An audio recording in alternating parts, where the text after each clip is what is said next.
Judge Ketanji Brown Jackson is being asked illegal questions.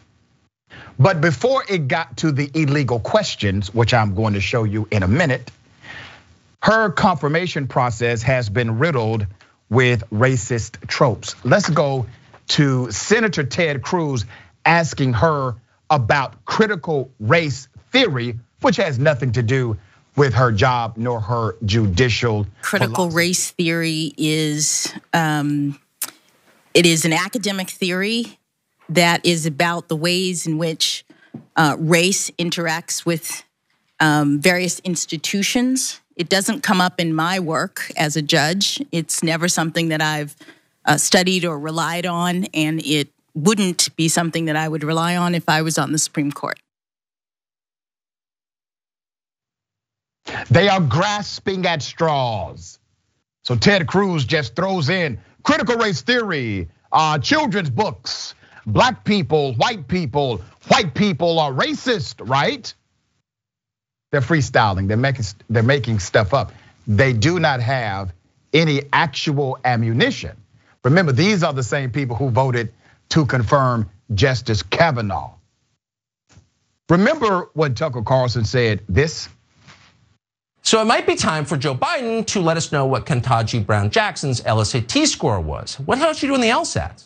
Why wouldn't he tell us that? That would settle the question conclusively as to whether she's a once-in-a-generation legal talent, the next learned hand. That's all you got, little tuck.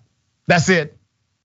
Show us your LSAT scores to prove that you are a fascinating legal mind. Because obviously, black people have to be the best when white people can be mediocre. White people have a mandate to succeed, while typically white males, they have permission to fail without penalty. But I think Tucker Carlson is mistaken about the LSAT. Number one, all law schools do not require it. As a matter of fact, the ABA, American Bar Association, they only require that there's a standardized test of some sort. Many institutions, including Ivy League institutions, they have changed the model from only accepting LSAT scores, not a prerequisite to understanding your aptitude in the law. He obviously is not aware. The LSAT does not measure the level of knowledge in the legal field. This is a general educational test. Tucker is lucky that there's no general educational test for opinion commentators. And then the most offensive of them all, Lindsey Graham, who literally voted for Judge Jackson Brown last year, changed and is now saying her nomination to the Supreme Court is evidence that the radical left has won. That's what Senator Lindsey Graham said, the guy who just voted for her last year. He's now posing illegal questions in the Senate. Here it is. What faith are you, by the way? Senator, I am Protestant. Mm-hmm. Okay. Non-denominational. Okay. Could you fairly judge a Catholic? Senator, I have a record of I think the answer would be yes. Judging everyone. I believe you can. I'm just asking this question because how important is your faith to you? Senator, personally, my faith is very important. But as you know, there's no religious test in the Constitution under Article 6.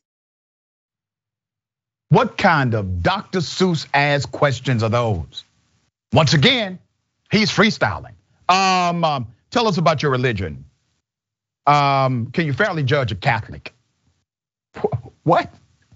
On the scale of 1 to 10, how religious would you say you are? I go to church 3 times a year. He actually said that to her.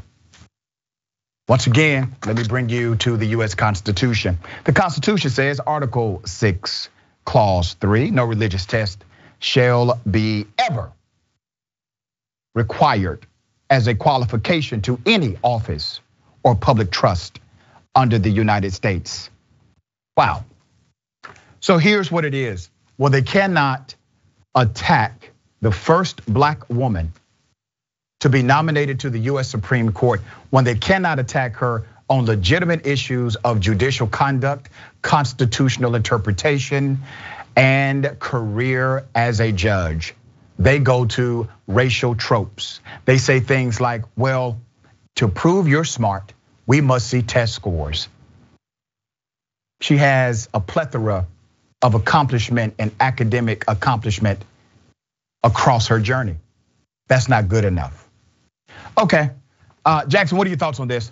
So my thoughts is that obviously the Republican Party, they're just positioning some entertainment for their base, because at the end of the day, the general public doesn't care what Ketanji Brown Jackson's faith is at all. But for those who do, that you could just tell that Lindsey Graham was just kind of making things up as he goes along. But importantly, their base believes that God is on their side. So this is what they want to hear, making sure that the party is fighting for the will of God, because the will of God is their ego, basically.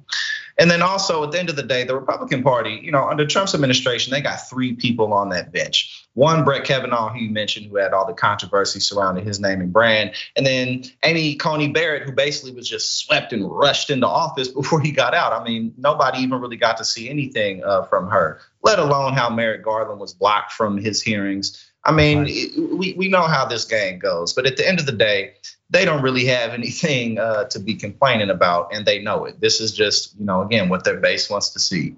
Jesus, America, and beer and whatever else, And the gun. Don't forget. Right. Oh yeah. Can't forget that. Can't forget the guns. All right. God, guns, God. Whatever.